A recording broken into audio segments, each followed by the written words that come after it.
పంచాయతీ ఎన్నికలు ఆ నియోజకవర్గంలో కొత్త పంచాయతీ పెడుతున్నాయి.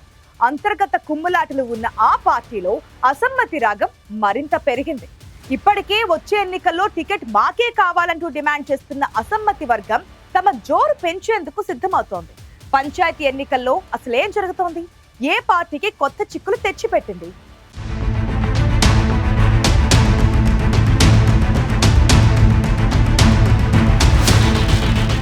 10 ఏళ్ల పాటు బీఆర్ఎస్ కి కంచుకోటగా ఉన్న మెదక్ అసెంబ్లీ నియోజకవర్గంలో కారు పార్టీకి వరుస దెబ్బలు తగులుతున్నాయి.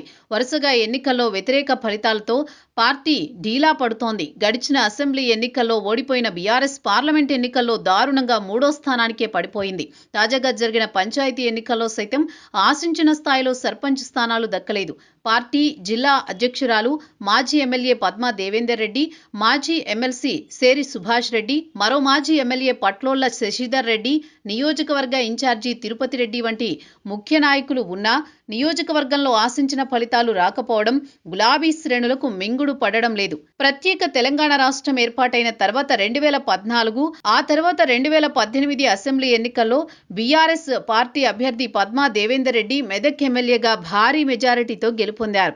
2014లో పార్లమెంట్ ఎన్నికల్లో, 2015లో జరిగిన పార్లమెంటు ఉప ఎన్నికల్లో, ఆ తర్వాత 2019 పార్లమెంట్ ఎన్నికల్లో నియోజకవర్గంలో బీఆర్ఎస్ పార్టీకి మెజారిటీ ఓట్లు లభించాయి.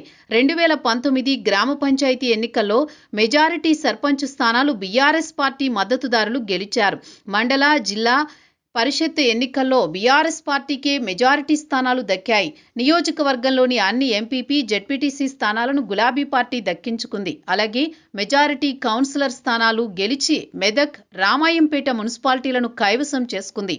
మెదక్ అసెంబ్లీ నియోజకవర్గంలో తమకు తిరుగులేదనుకున్న గులాబీ పార్టీకి 2023 అసెంబ్లీ ఎన్నికల నుంచి వ్యతిరేక ఫలితాలు రావడం మొదలైంది.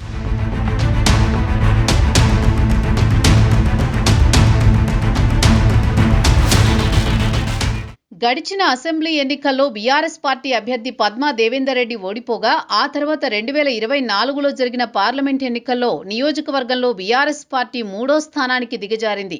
ఇటీవల జరిగిన గ్రామ పంచాయతీ ఎన్నికల్లో నియోజకవర్గంలోని 6 మండలాల్లో మొత్తం 158 గ్రామ పంచాయతీలు ఉంటే బీఆర్ఎస్ పార్టీ మద్దతుదారులు కేవలం 49 స్థానాల్లో మాత్రమే గెలిచారు. మెదక్ నియోజకవర్గ ఇన్ఛార్జి కంటారెడ్డి తిరుపతి రెడ్డి సొంత గ్రామం కల్వకుంట్లలో తప్ప మిగిలిన ముఖ్య నేతల సొంత ఊళ్లలో కూడా పార్టీ మద్దతుదారులను గెలిపించుకోలేకపోయారు.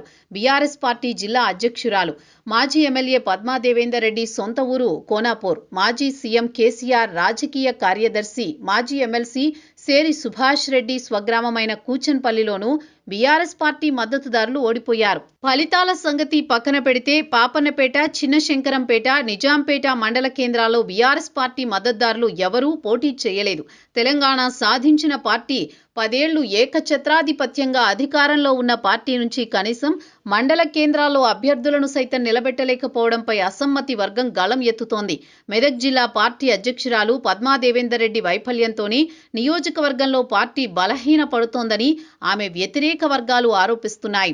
గోరి చుట్టుపై రోకలిపోటులా గెలిచిన బీఆర్ఎస్ పార్టీ మద్దతుదారుల్లో కొందరు కాంగ్రెస్ పార్టీలో చేరగా, మరికొందరు హస్తం గూటికి చేరేందుకు ఆ పార్టీ ముఖ్య నేతలతో సంప్రదింపులు జరుపుతున్నట్టు సమాచారం. ఇప్పటికైనా అధిష్టానం మెదక్ నియోజకవర్గంపై ప్రత్యేక దృష్టి సారిస్తే తప్ప రాబోయే ఎన్నికల్లో పార్టీ సత్తా చాటే అవకాశం లేదని గులాబీ శ్రేణులు గుసగుసలాడుతున్నాయి.